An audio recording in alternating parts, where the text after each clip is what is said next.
ఒక్కసారి కొమ్మూరి గోల్డ్ కి కాల్ చేయండి. తాకట్లో ఉన్న మీ బంగారాన్ని విడిపించి మార్కెట్ ప్రైస్ కి వాళ్ళు కొనుక్కుని మిగతా డబ్బులు మీకు ఇచ్చేస్తారు. హాయ్ హలో నమస్తే, వెల్కమ్ బ్యాక్ టు మనం టీవీ. మనం టీవీ ఉంది మన కోసం. నిజాన్ని నిక్కచ్చుగా తెలియజేసే ప్రయత్నంలో ప్రజలకు ఎప్పుడు మనం టీవీ తోడుగా ఉంటుంది అండ్ ముందుగా ఉంటుంది. సో నేను మీ రమ్య. మంగ్లీ ఇష్యూ గురించి అయితే ఈరోజు మనం మాట్లాడుకోబోతున్నాము. మంగ్లీ ఎప్పుడైతే మైక్రో ఫైనాన్స్ స్కామ్ లో ఇరుక్కుందో అప్పటి నుంచి కూడా సోషల్ మీడియాలో ఎక్కడ చూసినా కానీ మంగ్లీ అనుచరులు, మంగ్లీ ఫ్యామిలీ మెంబర్స్ మాత్రమే సోషల్ మీడియాలో ఉంటున్నారు. సో ముఖ్యంగా ఎక్కువ ల్యాగ్ చేయకుండా ఈ కరెక్ట్ ప్రాసెస్ ఏంటో అయితే ఒకసారి మనం చూసుకుందాము. సో మంగ్లీ ఎప్పుడైతే ఈ సోషల్ మీడియాలో మైక్రో ఫైనాన్స్ స్కామ్ లో ఇరుక్కుంది, దాంట్లో ప్రధాన పాత్ర పోషించింది అని తెలిసినప్పుడు సోషల్ మీడియాలో అంతటా కూడా ఎక్కడ చూసినా మంగ్లీ పేరే వినిపించింది. సో దాని తర్వాత మంగ్లీ ఒక్కసారి బయటకు వచ్చి చెప్పడం జరిగింది, నాకు ఆ రమావత్ మదికి ఎటువంటి సంబంధం లేదు, అతనికి నాకు ఉంది ఒకే ఒక ఫోటో. ఆ ఒక్క ఫోటో కూడా నేను ఒక రాజకీయ నాయకుల ఇంటికి ఒక పార్టీకి వెళ్ళినప్పుడు వాళ్ళు వచ్చి నేను ఫ్యాన్స్ అని చెప్పుకోవడం జరిగింది.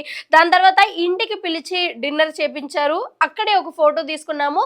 ఆ ఫోటోనే ఈ ఫోటో సోషల్ మీడియాలో సర్క్యులేట్ అవుతుంది అని మంగ్లీ చెప్పింది. మంగ్లీతో పాటు ఎస్పెషల్లీ మంగ్లీ వాళ్ళ బ్రదర్ ఎవరైతే ఉన్నారో శివ చౌహాన్, అతను కూడా రీసెంట్ గా పెట్టిన ప్రెస్ మీట్ లో పూర్తిగా ఇది మాత్రమే సంబంధం ఉంది, లేకపోతే ఇంకొక ఫ్లాట్ గురించి అయితే చెప్పారు. సో ఇవి మాత్రమే సంబంధం ఉంది, అంతకు మించి వాళ్ళకి మాకు ఎటువంటి ఫ్యామిలీ పరిచయాలు కానీ ఎటువంటి క్లోజ్నెస్ లేదు. సో అలాంటి ఇష్యూస్లలో నన్ను లాగద్దు అని అయితే చాలా క్లియర్ గా చెప్పడం జరిగింది. మరి ఇది చెప్పిన తర్వాత కూడా సోషల్ మీడియాలో ఎందుకు మంగ్లీ మీద ఎక్కువగా కూడా రాంగ్ ప్రచారం జరుగుతుందా అని అయితే చాలా మందికి డౌట్ వచ్చింది. సో ఈ గ్యాప్ లోనే ఎక్కడ కూడా చాలా మందికి డౌట్ రాకుండా చాలా ఫొటోస్, వీడియోస్ కూడా సోషల్ మీడియాలో వైరల్ అవుతున్నాయి. నిజంగా మా రమావత్ మదికి మంగ్లీకి ఎటువంటి సంబంధం లేకపోతే ఎందుకు వేరే ఫోటోలు, వీడియోలు కూడా సోషల్ మీడియాలో వైరల్ అవుతున్నాయి? అయ్యప్పుడు దిగారు ఓన్లీ 1-2 సార్లు కలిసినప్పుడు అయితే ఎందుకు ఇన్ని ఫోటోలు, వీడియోలు వైరల్ అవుతుంది అని కూడా ప్రజలు అయితే మంగ్లీని క్వశ్చన్ చేసే ప్రయత్నం చేస్తున్నారు. సో ఇక్కడ ముఖ్యంగా మనం చూసుకోవాల్సిన థింగ్ ఏంటి అంటే, ఈ మైక్రో ఫైనాన్స్ స్కామ్ ఏదైతే ఉందో దాంట్లో మంగ్లీ పాల్గొందా, పాల్గొలేదా, ప్రధాన పాత్ర పోషించిందా లేదా అన్నది కోర్టు చూసుకుంటుంది. కానీ ఏదైతే మంగ్లీ చెప్పిందో ఒక మాట, నాకు వేరే వాళ్ళకి ఎలాంటి సంబంధం లేదు అన్నప్పుడు ఈ ఫోటోలు, వీడియోలు ఎక్కడి నుంచి వస్తున్నాయి అని మాత్రం అయితే ప్రజలు అడుగుతున్నారు. అండ్ ముఖ్యంగా కూడా ఈ సుబ్బారావు ఎవరైతే ఉన్నారో ఈ మైక్రో ఫైనాన్స్ స్కామ్ లో అతను కూడా మంగ్లీ కూడా ఒక ఆమె ఉంది అని చెప్పినందుకే నువ్వు సుబ్బారావు మీద కేసు వేసినప్పుడు, అలాంటప్పుడు ఈ రమావత్ మధు ఎవరైతే దగ్గరుండి నీతో ఫోటోలు, వీడియోలు తీసుకొని ప్రజలందరికీ కూడా ఈమెకి నాకు సంబంధం ఉంది, ఈమె ఇప్పుడు మొత్తం చూసుకుంటుంది అండ్ ఈమె నమ్మి కూడా మనకు పైసలు ఇవ్వచ్చు అని ఊరంతా చెప్తే కూడా ఊరందరూ ఇంకా మన అంటే మన పిల్ల, మన గిరిజన పిల్ల ఆ పెద్ద ఎత్తుకెళ్ళింది, సో మమ్మల్ని కూడా ఎక్కడికో తీసుకొని పోతుంది అని చాలా మంది ఆశతోని ఈ రమావత్ మధుకైతే మనీ ఇవ్వడం జరిగింది. అంటే డైరెక్ట్ గాను, ఇండైరెక్ట్ గాను నిన్ను నమ్మే ఇచ్చారు. అంటే నిన్ను నమ్మి ఇవ్వడం నీ తప్పు కాదు, కానీ ఇక్కడ నువ్వు సంబంధం లేదు అని చెప్పి ఇక్కడ సంబంధమైన ఫోటోలన్నీ వైరల్ అవుతున్నాయి కదా, దానికి నువ్వు ఆన్సర్ ఇవ్వాలి. సో ఇది ఒకటే కాదు, ఇంతకుముందు వైరల్ అవుతున్నాయి అని చెప్పాను కదా, ఆ వీడియోస్లలో ముఖ్యంగా ఇది ఉంది.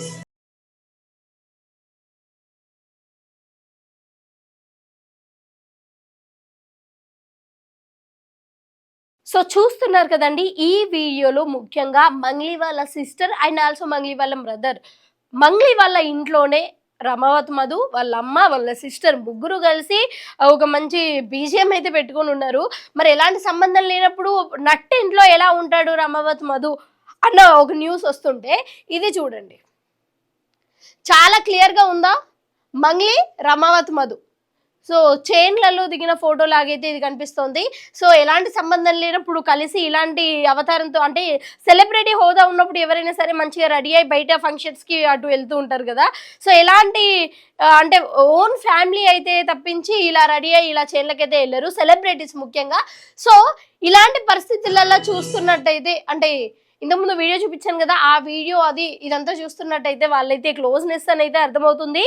మేబీ వీళ్ళ సిస్టర్కి రమావత్ మధుని ఇవ్వబోతున్నారు, అంటే పెళ్లి చేసుకోబోతున్నారు అని కూడా టాక్ నడుస్తుంది. ఒకవేళ అది నిజమే అయితే డైరెక్ట్గా మంగ్లీ వచ్చి అవును మాకు సంబంధం ఉంది, మా సిస్టర్ని ఇవ్వబోతున్నాము, బట్ ఆ కేసుకి నాకు ఎలాంటి సంబంధం లేదు అని చెప్తే ఈ కేసు ఇక్కడికి అయిపోయేది. ఒకవేళ ఫోటోలు, వీడియోలు బయటకు వచ్చినా కానీ అది నీకు సంబంధం ఉండకపోయేది, ఎందుకంటే నువ్వు ముందే నిజం ఒప్పుకున్నావు కాబట్టి. కానీ ఈ మైక్రో ఫైనాన్స్ స్కామ్లు అంటే దగ్గర 150 కోట్లు గిరిజన ప్రజల దగ్గర నుంచి దోపిడీ చేసిన దీంట్లో నువ్వు ఇరుక్కోవడానికి కారణం నువ్వు అబద్ధాలు చెప్పడం మాత్రమే అని అయితే ఇక్కడ చాలా క్లియర్ గా అర్థమవుతుంది. సో ఈ ఫోటోలు వీడియోలు సాధించడానికి కూడా చాలా మంది అయితే కష్టపడ్డారు.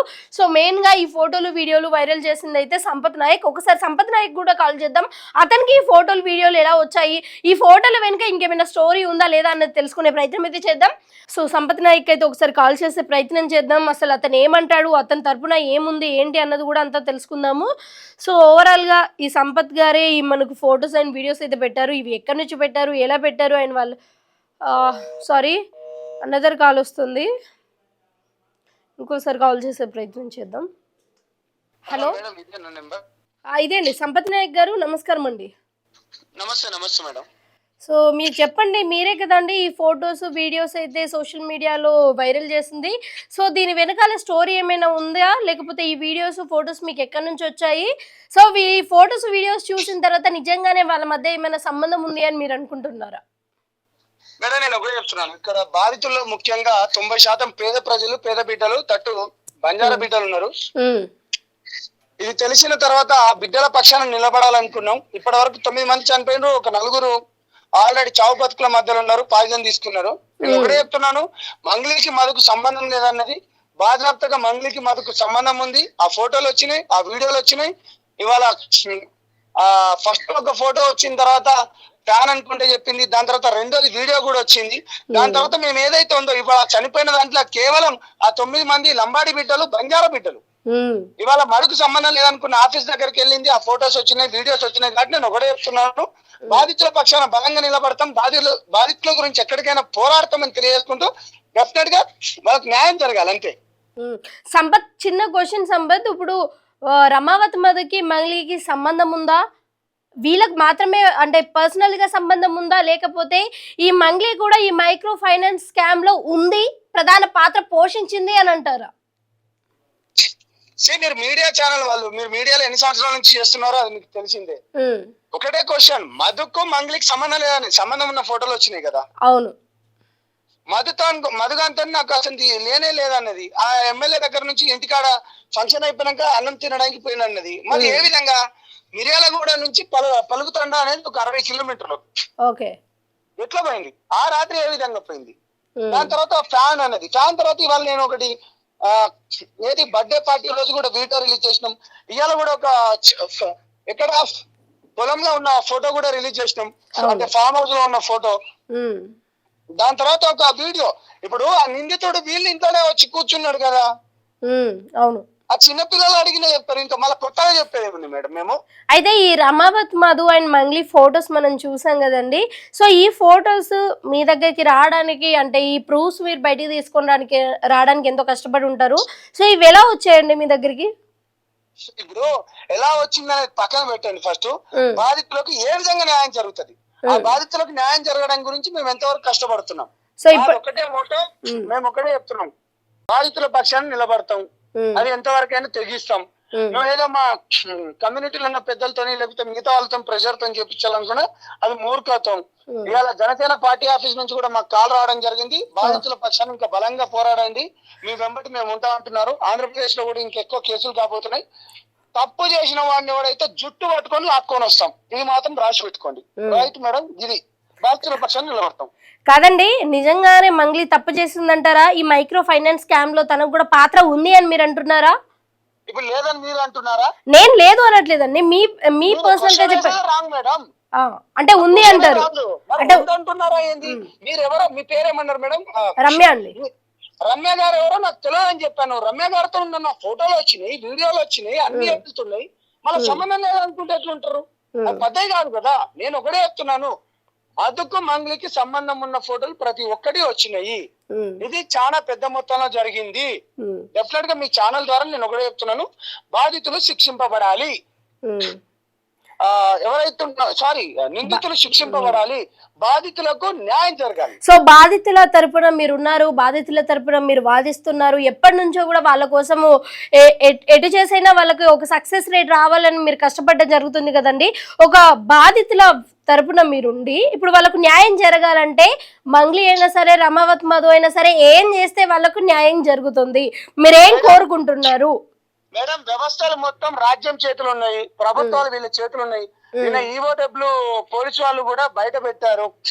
ప్రభుత్వాలు పోలీసులకు ఫ్రీ హ్యాండ్ ఇవ్వాలి. మంత్రుల చేతులు వీళ్ళ పోలీసుల పైన ఏదైతే ఉందో పోలీసులను ప్రెజర్ చేయొద్దు.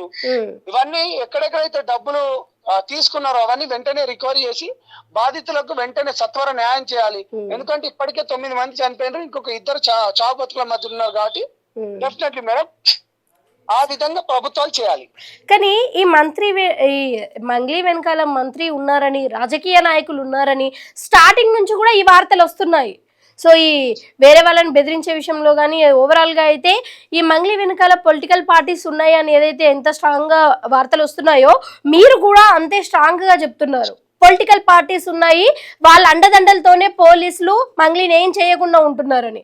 టెక్నాలజీ ఎంతో పెరిగిపోయింది. ఇవాళ మనం ఉన్నది 30 ఏళ్ల క్రితమో 40 ఏళ్ల క్రితమో లేము.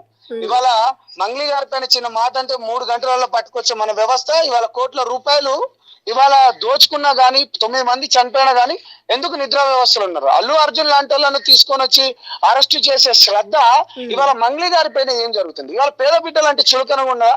నేను ఒకటే చెప్తున్నాను, పోలీసులకు ఫ్రీ హ్యాండ్ ఇవ్వాలి, బాధితులకు న్యాయం జరగాలి. మేడం నేను వేరే దగ్గర ఉన్నా మేడం. ఓకే అండి, థ్యాంక్ యూ అండి. Right madam. సో చూస్తున్నారు కదండి, బాధితులలో ఇప్పటికే దాదాపు 9 మంది చనిపోయారు. ఇంకొక 2 ప్రాణాల మీద అంటే కొట్టుమిట్టాడుతున్న పరిస్థితి అయితే మనం చూస్తున్నాము. కాయా కష్టం చేసుకొని బ్రతికే వాళ్ళ దగ్గర నుంచి లక్షలు కోట్లు అయితే వీళ్ళు తీసుకోవడం జరిగింది, ఈ దుర్మార్గులు ఎవరైతే ఉన్నారో. అయితే వాళ్ళ దగ్గర నుంచి కూడా మరి చాలా మంది క్వశ్చన్ చేసే పరిస్థితి అయితే ఇక్కడ నెలకొంది. అలాంటి కాయ కష్టం చేసే వాళ్ళ ఏది ఉంటే ఎక్కడి నుంచి వాళ్ళ దగ్గర లక్షలు కోట్లు వస్తున్నాయని. అయితే వీళ్ళు చెప్పే సమాచారం ఏంటి అంటే, ఈ బాధితులు ఎవరైతే ఉన్నారో మేము కష్టపడి జమ చేసుకున్న పైసలు, మేము ల్యాండ్ అమ్ముకున్న పైసలు, మేము ఇంటి మీద లోన్లు తీసుకున్న పైసలు, మేము చుట్టాలను అడిగిన పైసలు ఇవన్నీ జమ చేసి మరి ఇచ్చాము అని అయితే వీళ్ళు చెప్తున్నారు. సో అలాంటి వాళ్ళ దగ్గరే డబ్బులు తీసుకొని దౌర్జన్యంగా వాటితో ఎలాంటి బిల్డింగ్లు కట్టినా ఎవరికి ఏమవ్వదు, ఏదో ఒక రోజు ఆ బిల్డింగ్ వాళ్ళ మీదనే పడి వాళ్ళు చనిపోతారు. ఈ చిన్న విషయం గుర్తుంచుకొని దుర్మార్గులు ఇంకా ఏం బాగుపడతారో తెలీదు. ఓవరాల్ గా బాధితులు ఎవరైతే ఉన్నారో ప్రతి ఒక్క బాధితుడికి బాధితురాలకి కూడా న్యాయం జరిగేలా మనం టీవీ మన ముందుండి నడిపిస్తోంది. Thank you. చూస్తూనే ఉండండి మనం టీవీ.